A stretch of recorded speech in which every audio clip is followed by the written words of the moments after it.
Hi, my name is Chris Shoemaker, and this is my presentation on digital citizenship for EDT 703. In this presentation, I will cover three main topics: the United States Constitution and its Fourth Amendment, the ISTE standards for students, Standard 2D, and what the Vallejo City Unified School District in Vallejo, California is doing to educate its students regarding digital citizenship. The Fourth Amendment of the United States Constitution is most commonly known and referred to as the right of search and seizure. This is applicable to digital citizenship as it involves the searching and tracking of websites you're visiting, things that you're searching, apps that you're using online. Specifically, the ISTE Standards for Students Standard 2D reads this: students manage their personal data to maintain digital privacy and are aware of data collection technology used to track navigation online. This standard is directly connected to the Fourth Amendment as it describes different searches and seizures of student information, adult tracking, websites you're visiting, search history, that sort of thing. The next slide will go into more detail on what a school district is doing to educate students, teachers, and community on digital citizenship. The Vallejo City Unified School District in Vallejo, California did two very important things that I felt are necessary to discuss in connecting the Fourth Amendment and Standard 2D of the ISTE standards to digital citizenship. Students in the district did a research project on the Snowden documentary titled Citizen4.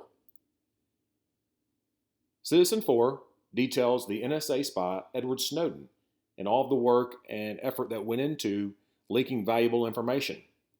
This is a direct violation of the Fourth Amendment of the United States Constitution, and for students, gives them a real-life example of how you can violate and the importance of Standard 2D regarding your digital privacy. Terms and conditions were also looked at. I thought this was an interesting activity, as Ms. Rice, one of the teachers in the district, had her students access their phones for this lesson.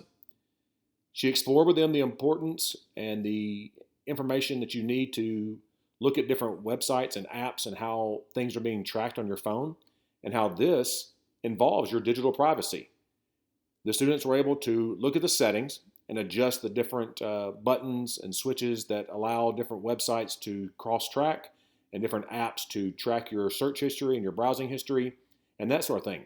Many students were completely blown away and completely surprised at the apps and the access that their phone has to their digital identity. I felt that the Citizen4 study, the Snowden documentary, and the activities around terms and conditions is a valuable lesson for everyone. As teachers and administrators, we need to be aware of what's being tracked and cross-tracked on our phones and electronic devices. As parents of school-age children, parents need to be educated on how to check this as well. And obviously, as students, regarding Standard 2D of the ISTE standards for students, students need to be aware of what's being tracked on their phones, what's being accessed through the apps, and that sort of thing. If we all know this information and what's being shared or not shared, this may impact what search engines we use, which apps we choose to download. And obviously as kids, they want to play the most important games or the most popular games and apps. This may influence those decisions, as you may not want them tracking your online navigation and impacting your digital identity.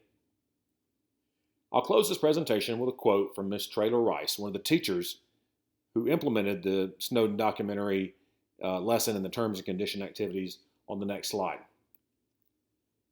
Ms. Traylor Rice says this: "You have the power to control your privacy." I felt this is a very important statement, a very profound statement as it relates to Standard 2D of the ISTE standards for students, and specifically the Fourth Amendment of the United States Constitution regarding search and seizure. You have the power to control your privacy. If we know what to do and how to do it, it will go a long way in protecting our digital imprint, our digital footprint rather. It will go a long way in protecting our digital privacy as well. So I felt that this lesson, this specific standard of the ISTE standards, is a direct connection to us all, as we all need to do a better job. And always remember that we have the power to control our privacy. Hope you enjoyed this presentation. Thank you very much.